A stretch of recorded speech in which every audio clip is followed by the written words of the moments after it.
I'll do my other jobs first, Thomas said. Then I'll pull the train for you. Edward watched Thomas puff away. He wasn't sure if it was right to let Thomas do his job. Edward felt very worried. Thomas needed to do all his jobs as quickly as possible so that he had time to pull Edward's train.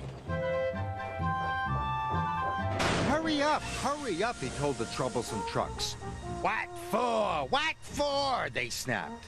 For Edward, puffed Thomas, and he biffed them crossly. Edward waited sadly by his train. He hoped Thomas would come back soon.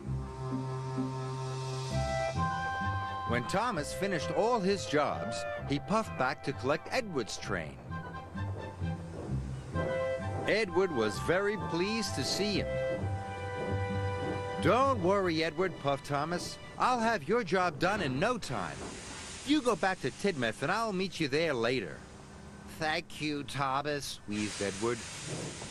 And Thomas pulled away with a long line of freight cars. Thomas was tired. He had been working all day, and Edward's train was very heavy. But he was determined not to let Edward down. Sir Topham Hatt was talking to Gordon as Thomas puffed in. Thomas, this train is late, he said crossly. And why are you pulling it? Where is Edward? Thomas didn't want to get Edward into trouble. He had to think of an excuse. Edward took on the wrong sort of coal, sir. The wrong sort of coal? Boomed Sir Topham Hatt. What nonsense, Thomas! I'll find out what Edward has to say about this later. Sir Topham Hatt was very cross. He gave Thomas another job to do. Yes, sir, said Thomas. Gordon steamed through the countryside. And then he found Edward having a rest.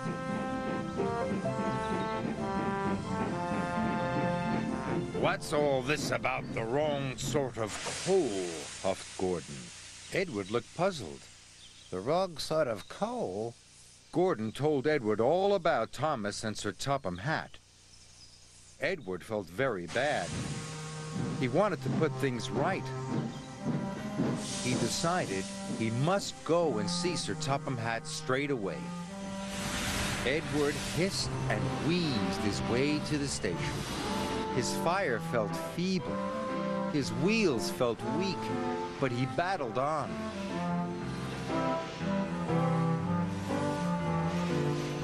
At last, Edward puffed into the station. He found Sir Topham Hatt. It's all my fault, sir, he said sadly. I asked Thomas not to tell you I couldn't work. I was afraid of going for scrap. I'm very sorry. I should have talked to you this morning. You should always tell me if you have a problem, said Sir Topham Hatt. You are a loyal, hard-working, and really useful engine. I will send you to the fitters' yard straight away. You'll soon be as good as new. Edward was very relieved, and Thomas was very tired from his extra work, but they both agreed, even when it's hard, it's always best to tell the truth.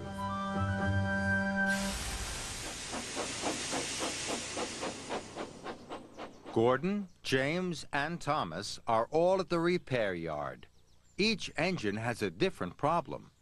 Can you guess what will make them feel better? There's some coal, some water, and some oil. Gordon is making a funny noise. His wheels are squeaking. Do you think some coal will make him feel better? No. Coal won't stop Gordon's wheels squeaking. It will make them dirty. What about water? Will that stop Gordon's wheels squeaking? No. Water won't stop Gordon's wheels squeaking. It will make them rusty. What about some oil? Yes. Oil has made Gordon's wheels stop squeaking. He feels much better. Now look at James. His face is as red as his body. James is very hot. Do you think some coal might make him feel better? No. Coal won't make James feel better. It will make him feel even hotter. What about some water? Yes, water has stopped James overheating. He feels much better. Now look at Thomas. Thomas is puffing very slowly. His boiler isn't hot enough to make steam. Do you think some coal will help Thomas feel better?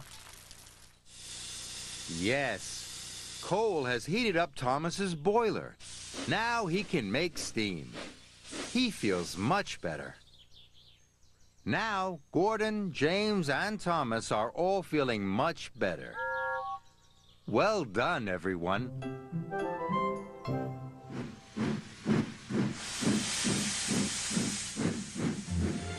A bad day for Harold. Harold the helicopter loves flying. Up in the bright blue sky over the island of Sodor, he looks out for anyone in distress. Sometimes he delivers the mail. This makes Percy very cross.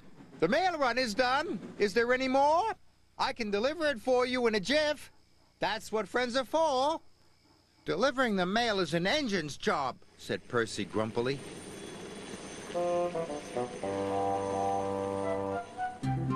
Percy has many jobs, but carrying the mail is his favorite.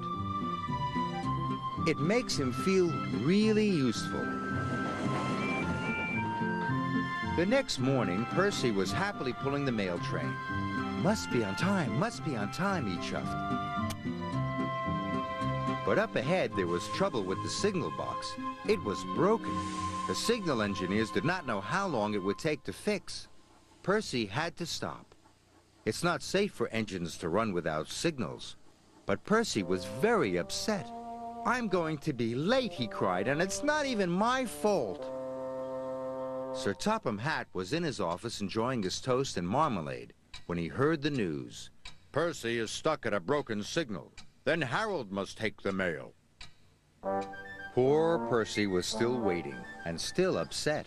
The last time he was held up, the mail was given to Harold. It made me feel like a really useless engine, he sighed. Well, the mail must arrive on time, said his driver. Just then, they heard a familiar sound coming from above. Hello, said Harold. Sir Topham Hatt says you need my help. That's what friends are for. Oh, no, cried Percy. But Sir Topham Hatt had made up his mind. There was nothing Percy could do. Percy's driver helped load the mail bags into Harold's cargo net.